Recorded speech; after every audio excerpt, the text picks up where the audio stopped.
The most painful things I've experienced is losing my father at a very young age. It was very difficult ukukhula without utata.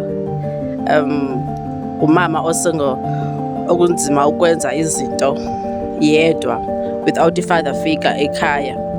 Sikhule singamantombazana kuphela ekhaya, so ezinye izinto ezintombazana ingase kuthiwa uzenzelwa ngutata wakho, like umzali. Kodwa ke kwenzekile sakukhula ekukhuleni kwaloo nto a few years back nda-accept ukusweleka kwakhe, but ke kwaze nee-challenges because there was a time apho buba sexual harassed and sexual abused and so on.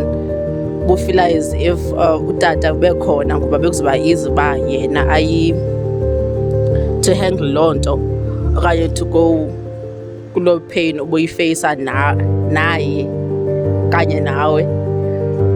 So yeah, kodwa ke I guess into funeka siyenze if awunatata okanye usweleke usemncinci kuba uzame ubana uqine and uthembele entweni noba yintoni othembela kuyo, umthandazo, anything izokunceda loo nto to move on. Ewe ndizophelela apha. The most painful thing I've ever been told is he's just a friend, followed by I'm pregnant. So just a friend and what? Yeah, then she got him pregnant. How did that make you feel? Yeah, it wasn't great. Wasn't great. Had to take care of her after that. Still got heartbroken, and yeah, that's probably the most painful thing I've endured. So for someone who went through what's going through, what do you think? If someone does not love you or want you for you, there's no use trying to change yourself or trying to change them. Find someone who's gonna be there for you. Is gonna love you for you, and the best things come from life after that, because it's not just your partner; it becomes your friends, your colleagues, and you start to filter out all the liquid gold in life, and that's what stays with you. Yeah. Cool. Maybe the most painful thing, because as people, I feel like we'll go through a lot of painful experiences, not only now, not only in the past, but even in future. But I would say my most painful experience in recent memory would have to be my lecturer telling me, "Oh, you're not serious about studying." It made me feel conflicted because in a way it was true. But then to give you like a bit of context, during that time, I know this is maybe like not a good enough reason, but my reasons would be 2 weeks before that, I was, going through a breakup with someone, and that person just so happens to be living close to where I stay. So literally every day, coming to campus, I would see her, and then, obviously like it does something to you mentally, like you can't really like focus. And also number 2 would have to be, I was doing sports. So I just so happened to be a karate coach. So I was dealing with those pressures as well. And then number 3 would have to be me being a mentor. So me being a mentor, it's like you have to divide your time accordingly, and it was just a feeling of like I'm drowning, and I didn't really have anything together. But then, this is the outer circumstance.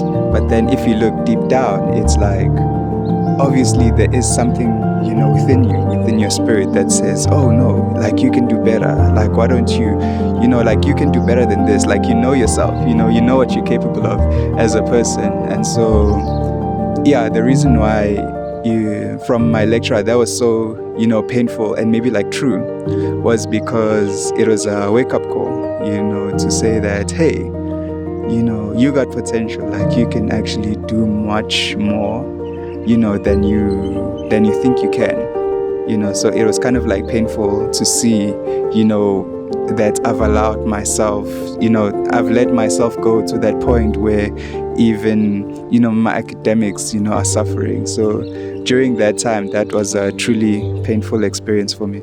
So if someone might be going through the same thing or less hurt or where the same thing will say to them. Or if someone went through the same thing as I did, I would say first check within yourself if that is true. I feel like everyone knows how, good they are, maybe in terms of academics and stuff like that. If, you feel that it's true and maybe you haven't been working to, your own potential, then yeah, I would say, in as much as that sucks, just take it in your stride, make the adjustments, and then, do better. Yeah, that's all I have to say about that. It probably has to be that I would never amount to anything. And I was told that at a very young age.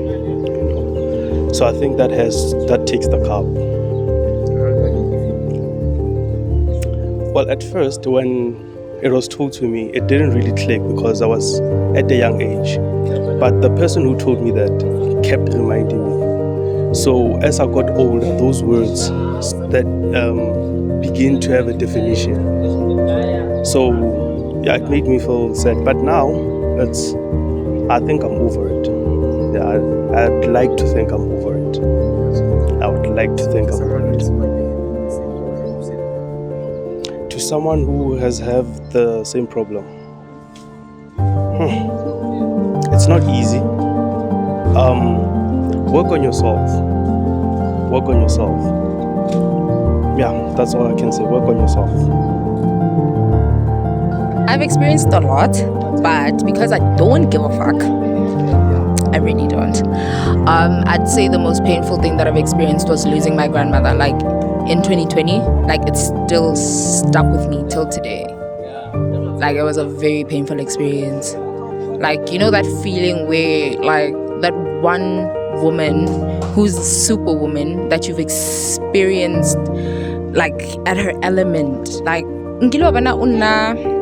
okay, I lived with my mom and my dad, but when I visited, all of our cousins would visit, obviously. So it would be 7 of us in a 2-bedroom home. So there's a kitchen, and then there's 2 bedrooms, then there's a bathroom outside.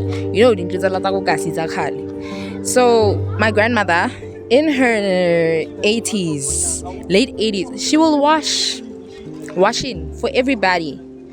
The laundry, she'll do everybody's laundry and clean the house. And she was still healthy. But obviously there's like old age. She experienced old age when your brain starts to, lose its jig. And yeah, she experienced that. And then I went to take care of her in her last days. And I was literally the last person to actually send her off until I couldn't see her again. That's when I lost her. Because the painful thing is that I didn't visit my grandmother as much as I wanted to. But at some point, when I realized that it was time, like I had that feeling in my spirit that, it's time. I need to go home and take care of my granny. Then at some point, I realized, okay, this woman, I was brushing her teeth and then she wanted to sleep. But she's like, take me outside. And I'm like, because you can't walk, number one. If we take you outside, we have to carry you. She's like, no, that's when I realized that, okay, you know what? We're getting to that time. Fine. She falls asleep on the couch. We wake her up. She's not waking up, but you can hear that she's breathing. You can hear that she's breathing. Like she's sleeping like a normal person. I try to wake her up. She doesn't wake up. We carry her to bed. This is in the afternoon. When it's around 6 o'clock, we make her food, we try to feed her, she's not waking up. She's still asleep, she's still breathing. We tickle her toes, she's still like functioning, right? But she's not opening her eyes. Then we leave her. And around like 12 o'clock in the evening, like midnight, we were like, no, this lady hasn't eaten since the afternoon when we fed her, like around 2. Let's try and feed her again. She didn't wake up. She's still breathing, still the same, Then around like in the morning. Did the same thing. We tried to wake her up. She's not waking up. Now I start telling my mom and my aunt, I'm like, yo, guys, this person is in a coma. I'm like, this person is in a coma. Yo, they're like, no, don't speak like that. Why are you being negative? I'm like, this person is in a coma. They're like, no, she's not in a coma. She's just sleeping.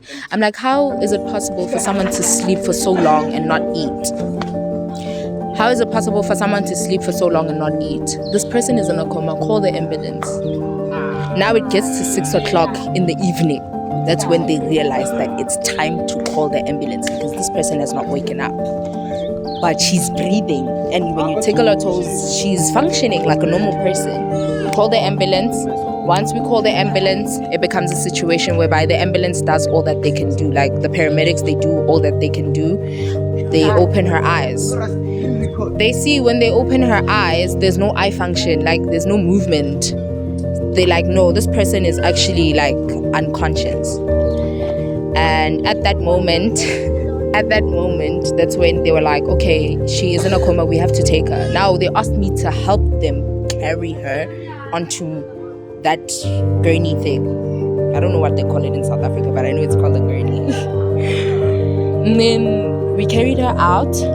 And when we carried her out, the ambulance was at the gate. I literally carried her to the ambulance, and then that was the last time I saw her. Obviously, it was COVID time, so you can't go to a hospital to visit. So my mom was the only person that could visit. And she said when she visited, the last time she visited, she was awake, she was fine. Then at some point, we got a call that she's gone. Apparently, they figured a tube for her to eat, and it punctured one of, I don't know if it's her lungs or what, but it punctured one of her lungs, and she started bleeding internally. And as she was starting to bleed internally, that's what killed her, the fact that she was bleeding internally, because they were able to save her for a couple of days, because obviously, hole moto, moya utia 7 days, so obviously her 7 days were coming. But yeah, that was it. Yo, I would collapse. I would collapse because, like, I'm turning 21, dude. I would have wished my grandmother would have been here, you know? So I swear to God, I would collapse. Like, my heart would stop. Because what do you mean my granny is alive, you know? Like, I've always wished for her to just come back. At some point, I had dreams for years. Like, I think she passed in 2020. Until 2023, I kept on dreaming of the day of her funeral. And I'm like, yo, back to this again. Every single year on her birthday, I drop a tear because I'm like, yo, I really wished my grandmother would have seen my children. Like, she was a miraculous woman. She would have been the best granny to my kids. But it's okay. I have my mom to be a granny to my kids, I guess. But yeah, that was the most painful experience. Other than that, I can't say anything has pained me. No heartbreak can pain me more than that heartbreak. Like, no heartbreak can pain me more than that heartbreak. I swear. Yeah, that's it.